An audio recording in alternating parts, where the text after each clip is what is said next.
अस्सलाम वालेकुम। मैं फुरकान अहमद। आप देख रहे हैं जनता की आवाज।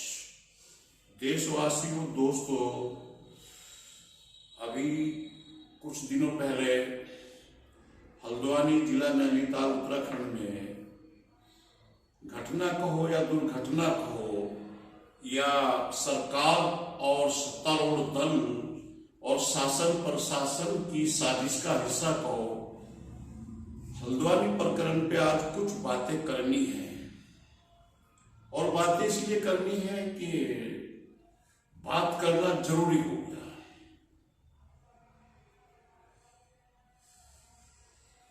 जिस मलिन बस्ती में मस्जिद और मदरसे को बिल्डोजर तोड़ने गया था, वो 50 साल से पहले पुरानी बस्ती है। स्वाभाविक है, उससे पहले भी भाजपा की सरकार कई बार आई, उत्तर प्रदेश में रहते हुए भी और उत्तराखंड में रहते हुए भी, पर वो अवैध बस्ती ने नजर नहीं आई। उस बस्ती का प्रकरण माननीय सुप्रीम कोर्ट में निलंबित है, भी सुप्रीम कोर्ट में है। पर गोदी मीडिया एक मुसलमानों को बदनाम करने की साजिश से जिस तरह दिखा रही है, इस तरह है नहीं। हल्द्वानी का प्रकरण जो हमने देखा है और सुना मीडिया में और समझा, कुछ लोगों से वार्ता हुई, तो हमारी समझ में आया कि ये भाजपा सरकार और शासन प्रशासन और गोदी मीडिया की साजिश का हिस्सा है। क्योंकि भाजपा में शादाब शम्स जैसे लोग कई जगह हो गए, पहले अपने लोगों को तैयार किया पुलिस पे पत्थरबाजी कराने के लिए, और फिर पुलिस ने गोली चलाई जिससे 8 लोगों की मृत्यु हुई। उन सभी मृतक परिवारों के प्रति हमारी हमदर्दी है। जो मुसलमान परिवारों के लड़के मरे हैं, उन्हें अल्लाह जन्नतुल फिरदौस में आला मकान अता फरमाए, उनकी मदद करे। और जो हिंदू भाई की मौत हुई, उनके आत्मा को शांति मिले और परिवार को सदमा सहन करने की हिम्मत प्रदान। क्योंकि भाजपा चुनाव से पहले इस तरह की साजिशें करती है, क्योंकि मुसलमानों को अपने ही शादाब शम्स के जरिए खड़े करके पत्थरबाजी करा दी, और फिर पुलिस ने गोलियां चला के भून दिया और लोगों को पकड़ पकड़ कर जेलों में डाल रही। तो वीडियो वायरल हो गई। चुनाव में पूरे देश में भाजपा के काम आएगा वीडियो, कि मुसलमान देखो, अगर हमने ना रोका तो ये खतरे में आ जाएगा फला समाज, ये कैसे मार रहे हैं मुसलमान। और फिर दूसरी चीज ये आ गई कि देखो, मुसलमानों को भाजपा ही सही कर सकती है। तो ये साजिश का हिस्सा है।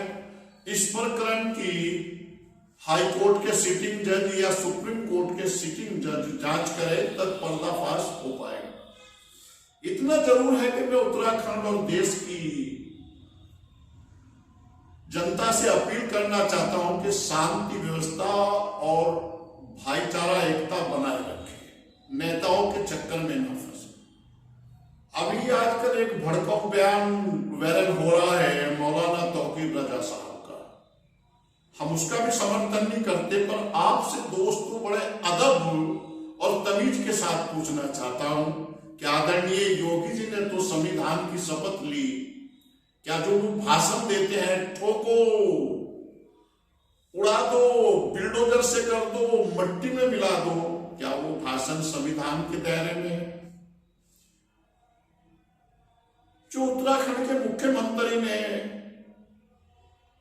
संविधान की कसम खा के हाई कोर्ट का हवाला देकर तमाम मजार और दरगाहों पर, मदरसों पे बिल्डोजर चलवाया, क्या वो संविधान के अनुसार है?